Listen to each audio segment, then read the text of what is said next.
안녕하세요. 오늘 드디어 성경 해석과 설교 이제 마지막 시간이 되었습니다. 우리가 그동안에 이제 강해 설교를 위한 성경 해석과 또 여러 가지 본문들을 통해서 어떻게 성경 본문을 해석하고 중심 사상을 잡고 아웃라인을 만들고 적용할 수 있는지를 쭉 공부를 해 왔습니다. 오늘 마지막 시간에는 사실 올바른 설교를 위해서는 주어진 본문을 면밀하게 깊이 이해하는 것이 당연히 필요하지만 설교자가 성경 전체에 대한 이해 그리고 올바른 신학에 대한 파운데이션이 없다면 결코 건강한 설교 메시지를 전할 수가 없습니다. 그래서 오늘 마지막 시간에는 올바른 신학이 있는 설교에 대해서 마지막으로 함께 공부를 하도록 하겠습니다. 먼저는 구속사적 언약 신학을 이해해야 한다는 것입니다. 개혁주의 교회, 복음주의 교회 안에서 이 언약 신학은 모든 신학을 떠받들고 있는 하나의 중심적인 파운데이션이면서 기둥이라고 이제 할 수가 있는데요. 우리가 이제 구약 성경을 올드 테스트먼트라고 그러죠. 오랜 언약이라는 말이고 신약을 뉴 테스트먼트, 새로운 언약이라고 부르고 있습니다. 그만큼 성경은 하나님의 백성들을 향한 하나님의 약속의 말씀을 담고 있고 하나님이 말씀하신 그 약속을 성취해 나가는 구속사의 역사를 성경은 보여주고 있습니다. 그래서 성경 속의 대표적인 언약들을 우리가 이제 이해할 필요가 있습니다. 먼저 원시 복음이 있는데요. 창세기 3장 15절에 나오는 여자의 후손과 뱀의 후손에 대한 말씀이죠. 이것은 신약시대의 메시아 예수님의 십자가의 죽음과 부활을 통해서 이루어지게 됩니다. 그 다음에 창세기 15장에 나오는 아브라함 언약인데요. 하나님이 아브라함에게 가나안 땅에 대한 땅 약속과 그리고 아브라함의 자손이 바다의 모리알처럼 하늘의 별처럼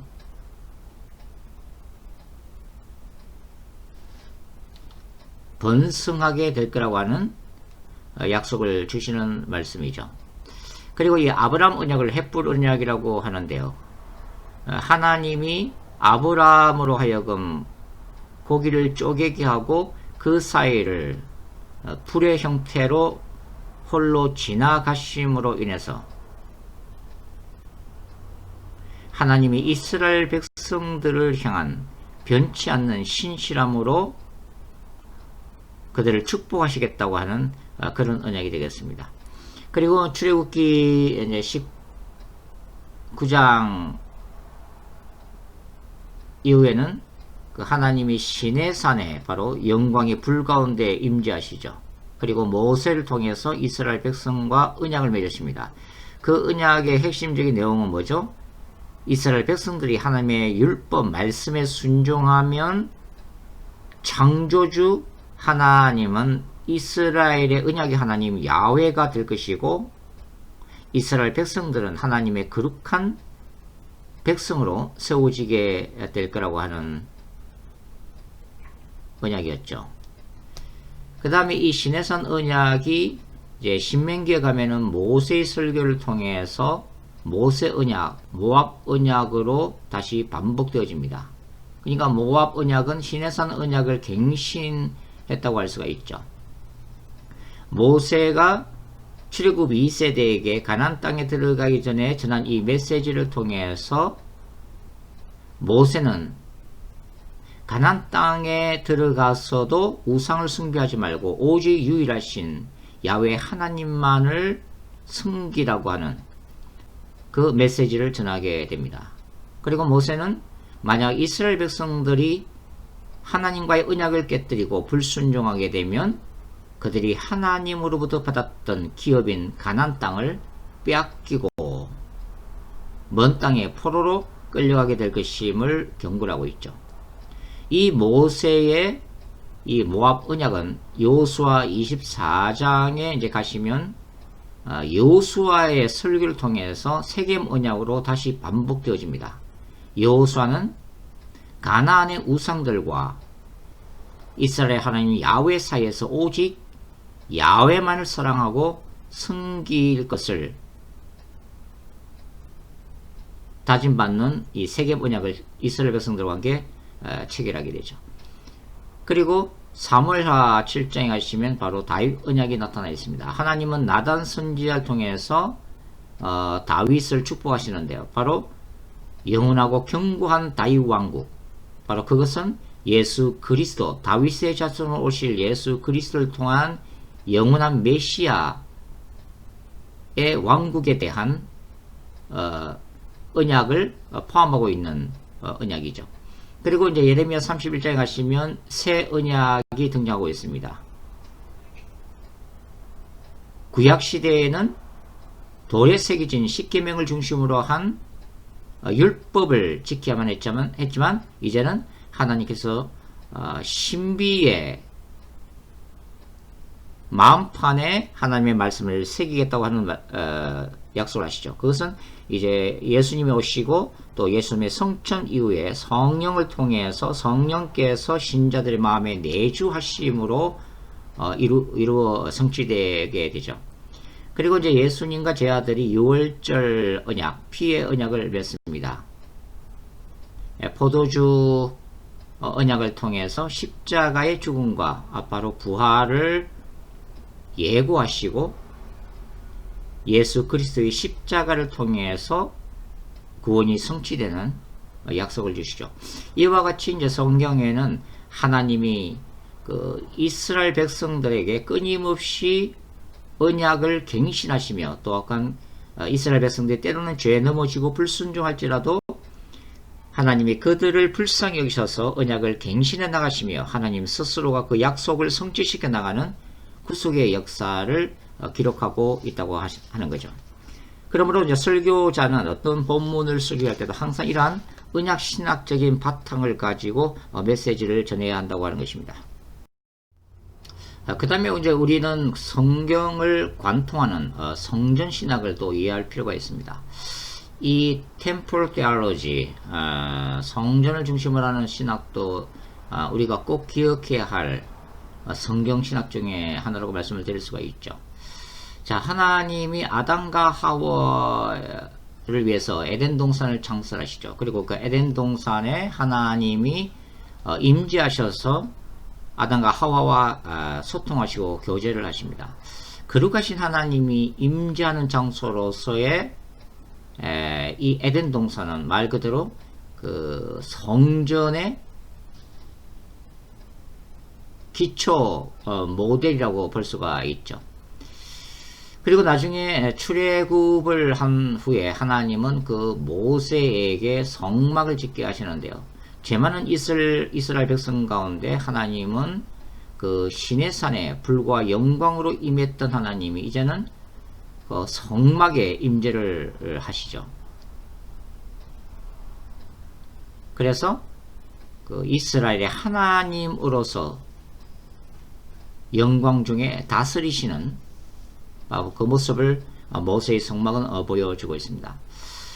이런 모세의 성막은 이제 솔로몬 왕에 의해서 이스라엘의 신앙적 중심지로서의 성전으로 건립이 되어지게 됩니다. 장엄하고 아름다운 성전으로 지어지게 되죠. 그러나 이스라엘 백성들이 죄를 지고 불순종하게 되었을 때 하나님은 아수르와 바벨론을 통해서 북이스라엘과 남유다를 멸망시키시고 그때 솔로몬 성전은 바벨론 제국에서 표로 변하게 됩니다. 그리고 이스라엘 백성들은 70년 동안 바벨론을 끌려가서 포로 생활하게 되죠. 자, 페르시아의 고레스 왕이 등장하면서 바벨론 제국을 멸망시킨 고레스는 유대인들로 하여금 조국 예루살렘으로 돌아가게 하고 성전을 짓도록 칙령을 내게 됩니다. 그래서 이 예루살렘으로 돌아온 기환 공동체, 바로 총독 스룹바벨과 대제사장 여호수아에 의해서 제2성전이 건립되게 되죠. 우리는 그것을 스룹바벨 성전이라고도 부릅니다. 이 제2성전을 기초로 대대적인 확장 공사를 한 이가 바로 예수님 시대의 바로 헤롯 성전이죠. 예루살렘 성전입니다. 그러나 이 예루살렘 성전은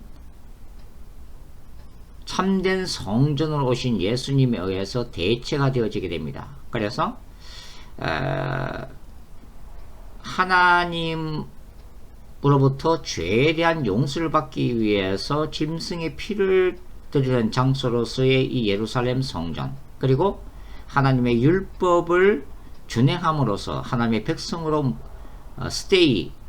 머물러야만 했던 이 유대교의 핵심적인 사상의 중심지였던 성전은 의미가 없게 됩니다. 예수님이 참된 성전으로 오셨기 때문인데요. 그래서 요한복음 2장 21절에는 예수님이 바로 성전 그 자체다라고 선포를 하게 되죠. 그리고 예수 그리스도를 받아들인 신자들은 이제 예수님의 성천 이후에 성령께서 내주하심으로써 바울은 고린도전서 3장 16절을 통해서 바로 신자들이 움직이는 성전, 즉 신자 안에 내주하시는 성령으로 말미암아 신자들의 몸이 지성소가 되었다는 놀라운 사실을 선언을 하게 됩니다. 그리고 장차 예수님이 재림하시고 나면 하늘에서 새하늘과 새 땅이 내려오는데요. 이 새하늘과 새 땅, 뉴 제루살렘은 바로 모세의 성막, 솔로몬의 성전, 그리고 헤롯 성전에 있었던 지성소, 바로 그 자체입니다. 그래서 새하늘과 새 땅에서는 성전이 따로 없게 되죠.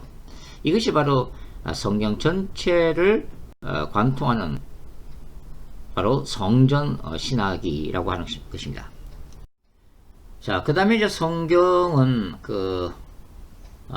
예수 그리스도가 바로 성경의 핵심이요 중심이라고 선언을 하고 있죠. 그래서 우리가 구약은 오실 메시아에 대한 예표적인 책이다 라고 부르고, 신약 성경은 오신 예수 그리스도, 그리고 다시 재림하실 예수 그리스도를 선포하는 책이라고도 우리가 말할 수가 있습니다.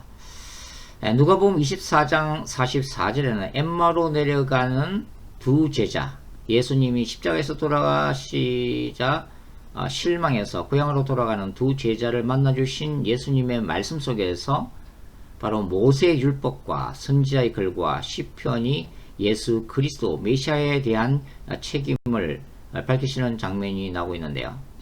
구약에서는 약 300군데 정도에서 메시아 예언이 기록이 되어 있습니다. 대표적인 몇 가지만 살펴보도록 하겠는데요. 원시복음 창세기 3장 15절에는 바로 십자가의 죽음과 부활이 예고되고 있다고 말씀을 드렸죠. 그 다음에 출애굽기 12장에 보시면 이스라엘이 애굽에서 탈출하기 전에 6월절 어린 양을 잡아서 문설주에 그 피를 바르고 바로 죽음의 사자가 넘어가는 패스오버를 함으로써 이스라엘의 장자들은 죽음으로부터 면하는 장면이 기록이 되어 있습니다. 바로 이러한 이 출애굽 사건에서 6월절 어린 양, 죽임당하신 어린 양은 바로 신약에서 세상죄를 지고 하는 예수 그리스도를 예고하고 있다고 하는 거죠. 그리고 레위기 16장에는 대속죄일에 대해서 기록을 하고 있는데요. 여기 나오는 대제사장이나 그 다음에 이스라엘 백성들이 하나님 앞에서 죄를 용서받기 위해서 바쳐야 했던 바로 성막에서의 어린 양, 그리고 아자제라고 불리우는 이 수염소, 그 모두가 바로 신약에서 희생제물로 십자가에서 드려진 메시아 예수를 예표하고 있다고 하는 것입니다. 민수기 21장에는 바로 높이 달린 높뱀이 기록되어 있죠. 이스라엘 백성들이 광야에서 불평했을 때 하나님의 불뱀을 보내셔서 심판하시는데요. 하나님은 이스라엘 백성들을 불쌍히 여기셔서 뭘 만들게 하죠? 장대 위에 놋뱀을 달아서 쳐다보게 만듭니다. 그래서 그 쳐다보는 자마다 힐링을 받도록 그렇게 하시죠. 이 높이 달린 놋뱀, 바로 십자가상의 예수 그리스도의 승리를 예고하고 있다고 볼 수가 있습니다. 신명기 18장 15절에는 모세의 설교 가운데 모세가 자기와 같은 선지자를 이스라엘 가운데 하나님이 일으키실 것이라고 선하고 있는데, 바로 말씀으로 오신 메시아 그리스도에 대한 하나의 예언으로 볼 수가 있다고 하는 거죠. 시편 22편은 이 다윗의 시편인데요. 고통당하는 이 다윗의 이 시편의 기도문을 통해서 바로 십자가상에서 고통당하시는 메시아의 모습이 투영이 되어지고 있습니다. 그리고 이사야 53장에도 바로 그리스도의 고난에 대한 구체적인 예고가 들어있죠. 특별히 이제 이사야서는 그 메시아에 대한 예언을 많이 담고 있는 책이라고 볼 수가 있습니다. 이사야 7장 14절에 나타나는 이 임마누엘 하나님, 그것은 임마누엘, 인간과 함께 계시는 바로 하나님으로서의 임마누엘 예수에 대한 예언이라고 볼 수가 있죠. 그리고 미가 5장 2절에는 메시아가 베들레헴에서 탄생할 것이라는 것이 예언되어 있고, 예수님은 그 예언을 따라서 베들레헴의 마구간에서 탄생하게 됩니다. 시편 2편은 메시아 시편 중에 하나인데요. 바로 여호와의 기름 부음을 받은 자, 그리고 열방을 철장 권세로 다스릴 자에 대한 시편인데요. 바로 예수 그리스도의 초림과 재림을 예고하고 있다고 말씀을 드릴 수가 있죠. 그 다음에 종말론적 거룩한 전쟁 신학으로 읽는 구약과 신학에 대해서 잠깐 생각을 해보도록 하겠습니다.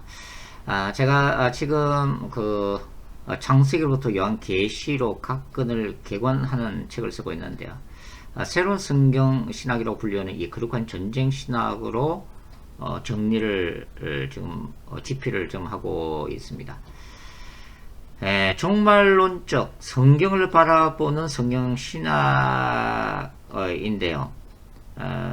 구약에서 학자들이 제시했던 거룩한 전쟁 신학을 신학에 나타나는 종말론과 결합해서 저는 종말론적 거룩한 전쟁 신학이라고 이름을 붙이고 이 새로운 신학으로 성경을 이해하는 성경 신학을 체계화했습니다. 창세기 1장 1절에는 처음 하늘과 처음 땅의 창조가 선포되고 있고, 요한계시록 21장 1절에는 새 하늘과 새 땅이 선언되고 있죠. 그러니까 결국은 성경은 처음 하늘과 처음 땅, 그리고 새 하늘과 새 땅 사이에 그 인간 역사에 하나님의 나라와 사탄의 나라와의 어떤 투쟁 관계가 계속되고 있다는 것을 전제를 하고 있습니다. 결국은 성경은 영원전에 홀로 계셨던 하나님이 시간과 공간을 창조하시고 인간 세계에 들어오셔서 통치하시며, 또 예수 그리스도를 통해서 그분의 거룩한 신부들을 구속하시고, 예수님이 재림하심으로 인해서 성삼위 하나님께서 계셨던 그 영원전의 세계, 그 영원한 세계로 다시 데려가시는 이야기라고 볼 수가 있습니다. 최근에 학자들이 제시하는 그 하나님의 나라 신학이 있죠. 그 하나님의 나라 신학은 하나님이 왕으로서 그분의 백성들을 다스린다고 하는 아주 중요한 신학인데요. 저는 이 하나님의 나라 신학만으로는 조금 부족하다고 생각하는 것이 이 땅에 있는 악의 존재들과 또 하나님의 역사가 때때로 회방받고 실패처럼 보이는 자질의 역사를 경험하고 있기 때문에 이것은 하나님의 뜻과 하나님의 나라를 회방하는 사탄의 나라가 있음을 전제하는 것이고, 그래서 저는 이 하나님의 나라와 사탄의 나라와의 그 종말론적 투쟁이 처음 하늘과 처음 땅의 창조 이후 새하늘과 새 땅이 도래하기까지 바로 인간 역사 속에서 진행되고 있다는 그런 신학을 견지를 하고 있습니다. 따라서 이러한 거룩한 전쟁 신학으로 우리가 구약과 신약 성경 전체를 개관을 해볼 수가 있는데요. 창세기부터 여호수아서까지 해서 하나님은 특별히 출애굽기 14장 15장에 나타나 있는데요. 바로 이스라엘을 위해서 싸우시는 전쟁하시는 하나님의 모습으로 나타나고 있다고 하는 것입니다. 그러니까 야훼 하나님은 이스라엘의 신적 왕이시고 또 거룩한 전사로서의 이미지로서 이스라엘의 대적과 싸우신다고 하는 것입니다. 그것을 야훼께서 행하시는 거룩한 전쟁이라고 부르는데요. 이 거룩한 전쟁의 특징은 전쟁이 이스라엘의 군사력이나 전략에 달려있는 것이 아니라 오직 하나님께 달려있고 하나님께 속해 있다고 하는 것입니다. 그러니까 이스라엘 백성들이 순종할 때에 바로 하나님의 능력으로 항상 승리할 수밖에 없죠. 그러나 이스라엘이 불순종하게 되면 이 거룩한 전쟁에서 실패를 하게 된다고 하는 것입니다. 따라서 이 거룩한 전쟁은 하나님이 행하시는 바로 능력, 하나님이 행하시는 기적들을 대단히 강조를 하고 있죠. 따라서 이 창세기에서 여호수아서까지 얘기는 하나님이 이스라엘 백성들에게 땅을 약속하시고 또 하나님의 거룩한 전쟁을 통해서 이스라엘을 통해서 행하시는 야훼의 거룩한 전쟁을 통해서 그 가나안 땅을 정복하게 하시는 땅 약속을 성취시켜 나가는 이야기라고 볼 수 있습니다. 구약의 역사서는 이스라엘의 참된 신이며 신적 왕이신 야훼를 땅의 왕들과 이스라엘 백성들이 거부함으로써 실패하게 되는 그 이스라엘의 이야기를 담고 있습니다. 그래서 이 구약의 역사서는 결국은 인간 왕들에 의해서 실패한 역사를 보여주고 장차 메시아 새로운 신적 왕으로 오실 그리스도의 나라를 통해서 하나님의 뜻이 이루어지는 미래적인 비전을 그림자로 보여주고 있다고 말씀을 드릴 수가 있습니다. 구약의 예언서는 죄악된 이스라엘에 대한 야훼의 거룩한 전쟁 이야기를 다루고 있는데요. 결국은 야훼의 거룩한 전쟁이라고 하는 것은 야훼 하나님이 이스라엘 백성들이 야훼 율법을 순종할 때는 하나님이 이스라엘을 위해서 이스라엘 대적과 싸우시는 거룩한 전사의 모습으로 나타나시지만 이스라엘이 야훼의 율법을 어기고 불순종할 때는 어떻게 나타나세요? 바로 이스라엘을 심판하신다 이 말입니다. 그리고 이스라엘이 회개할 때는 하나님은 이스라엘 신적 왕으로서 구원을 하시게 되는 거죠. 예언서는 바로 그 실패한 이스라엘의 죄악을 고발하고 그럼에도 불구하고 도래하는 메시아 왕국을 통해서 궁극적으로 이스라엘을 구원하시는 하나님의 헤세드, 하나님의 긍휼과 언약을 보여주고 있다고 말씀을 드릴 수가 있죠. 복음서는 이 땅에 오신 예수 그리스도를 보여주면서 특별히 사탄의 나라를 침노하는 하나님 나라의 주권자요 왕으로서의 예수의 모습을 보여주고 있습니다. 그래서 예수님의 선포되는 메시지와 예수께서 행하시는 기적들을 통해서 어떻게 예수께서 이 땅에 질병과 불순종과 연약함과 악함 가운데서 역사하는 사탄의 나라와 싸워 가시는지, 어떻게 하나님의 나라를 확장해 가시는지, 그것이 특별히 이제 십자가에서 예수께서 행하셨던 바로 종말론적 거룩한 전쟁을 통해서 이제 승리가 선포가 되어지는 얘기를 담고 있다고 볼 수 있죠. 사도행전은 초대교회와 바울의 복음을 통한 성령께서 주관하시는 하나님의 나라 확장 이야기를 다루고 있습니다. 결국은 예수님의 성천 이후에 이 땅에 오신 성령을 통해서 하나님의 뜻과 하나님의 나라가 확장되어 나가는, 결국은 성령의 능력과 성령의 권능을 의지하지 않고서는 악의 권세가 역사는 이 땅에서 하나님의 나라를 결코 확장시켜 나갈 수 없다는 강조를 사도행전이 하고 있다고 우리가 볼 수가 있죠.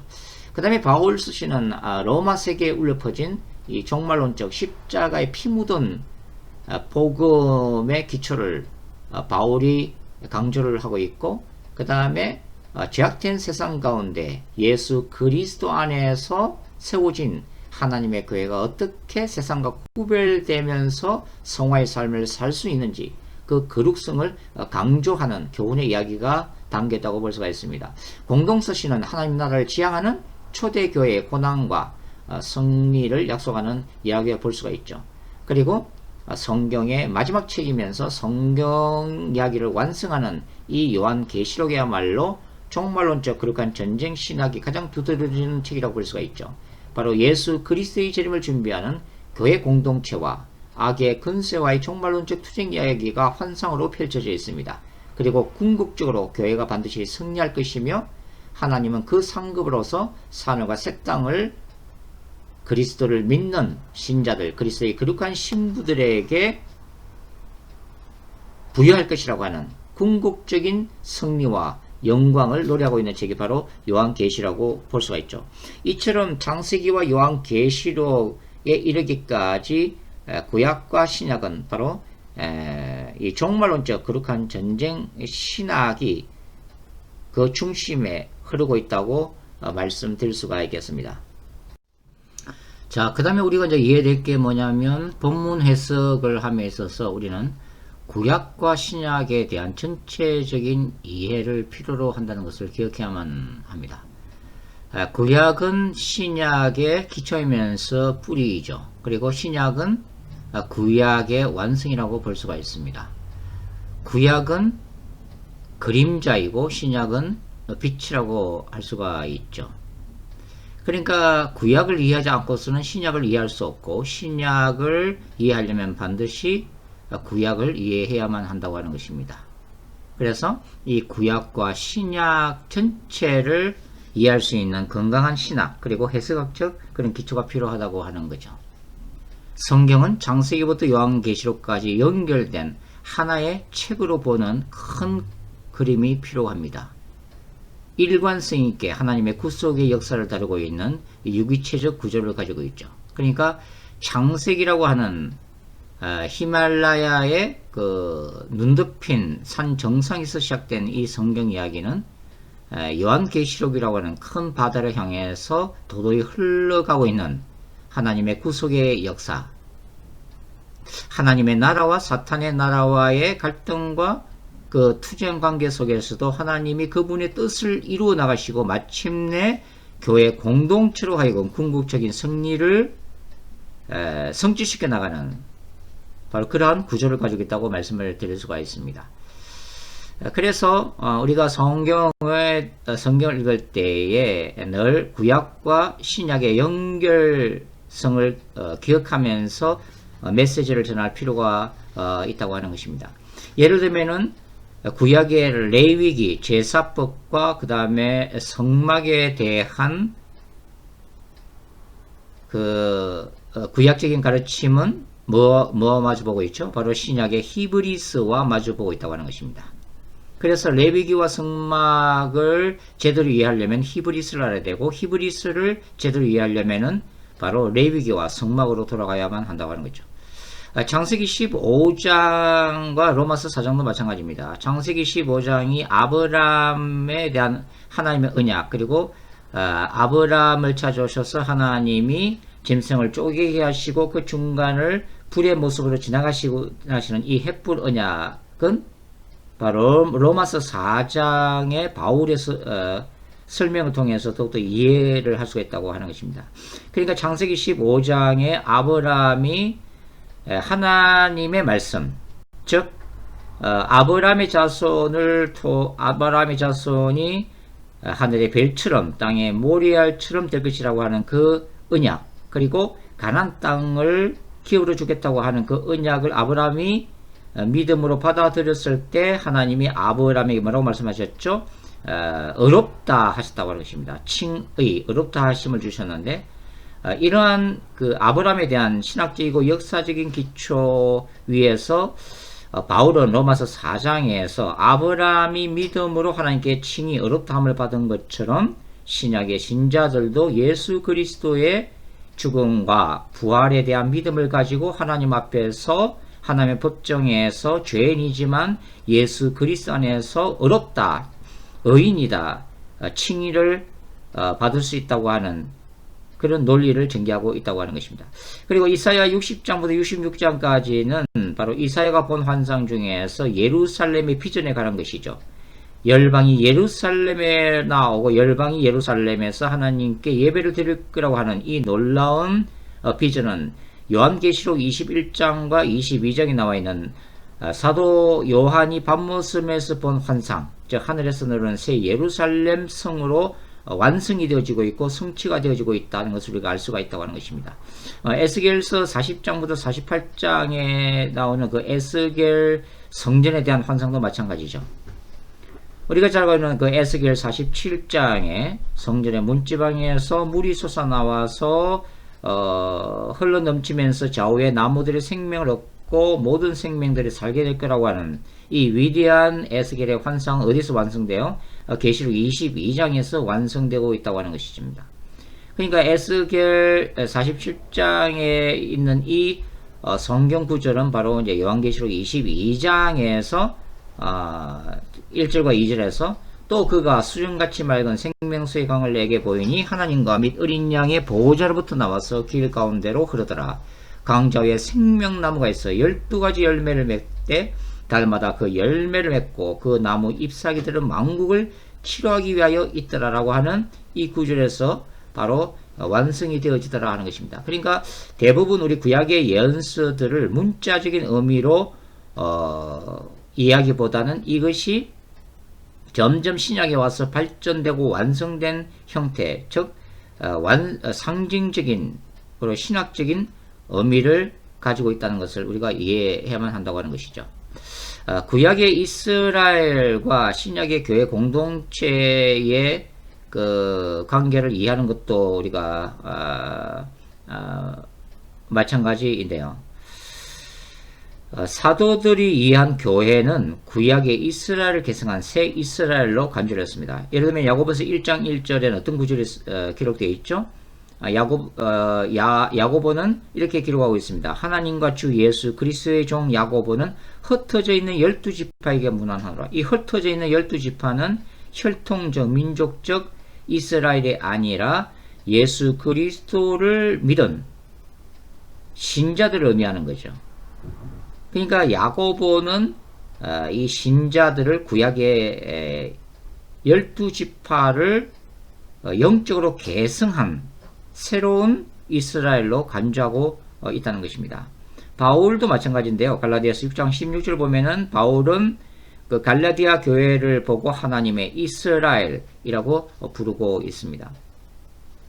그러나 우리가 이제 한 가지 기억해야 될 게 뭐냐면 대체 신학이라고 하는 건데요. 대체 신학은 구약의 이스라엘이 하나님께 우상 숭배하고 불순종함으로 인해서 하나님의 구속의 역사를 이루지 못했기 때문에 하나님이 혈통적, 민족적, 국가적 이스라엘을 포기하시고 교회 신약의 교회 공동체를 통해서 구속 역사를 이루시기로 작정했다고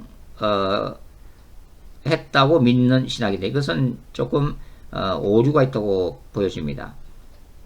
특별히 이제 우리가 바울 서신 로마서를 읽게 되면은 우리가 저 유명한 로마서 11장에서 바울은 뭘 지금 강조를 하고 있어요? 이스라엘이 종말론적으로 구원받을 것임을 확신을 하고 있습니다. 그러니까 이방인의 수가 다 찼을 때에 이스라엘이 완성되어질 거라고 하는 거죠.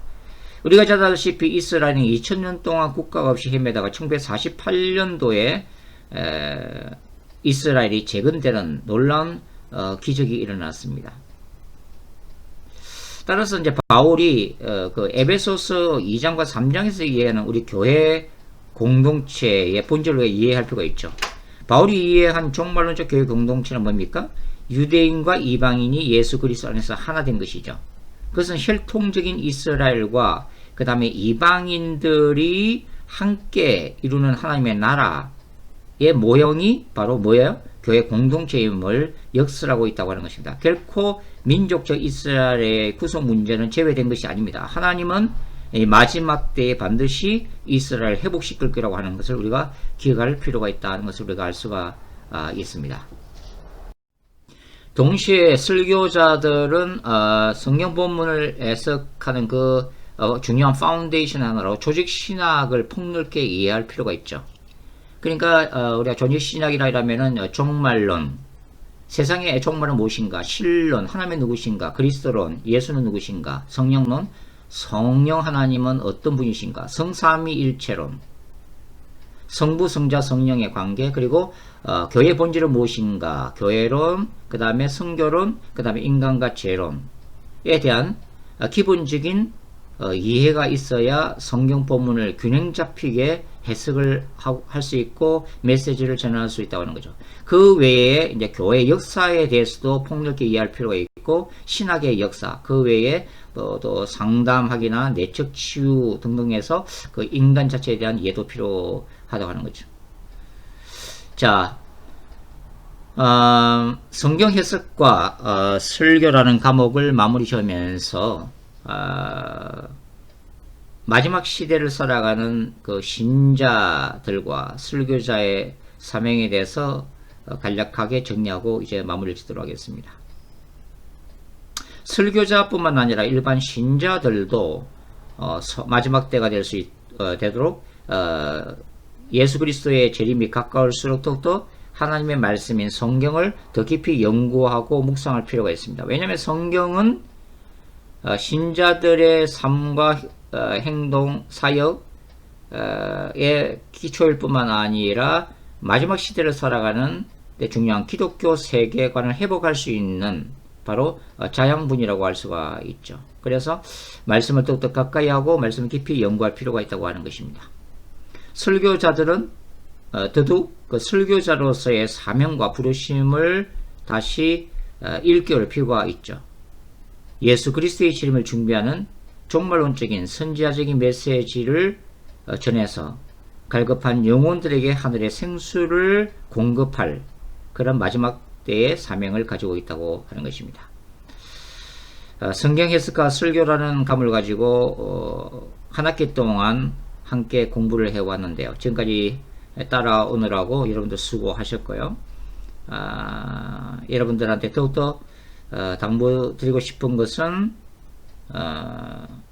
분주한 삶 속에서도 늘 하나님의 말씀인 성경을 가까이 하고 또 사모하면서 하나님의 음성을 듣는, 그리고 그 깊이 있는 성경 연구와 묵상과 기도를 통해서 더욱더 강력한 메시지, 올바른 성경신학적 기초 위에서 정말 교회를 회복할 수 있는 그런 생명력으로 가득 차 있는, 성령의 능력으로 가득 찬 그런 메시지를 저는 저와 여러분이 되시기를 바랍니다. 한 학기 동안 수고하셨습니다.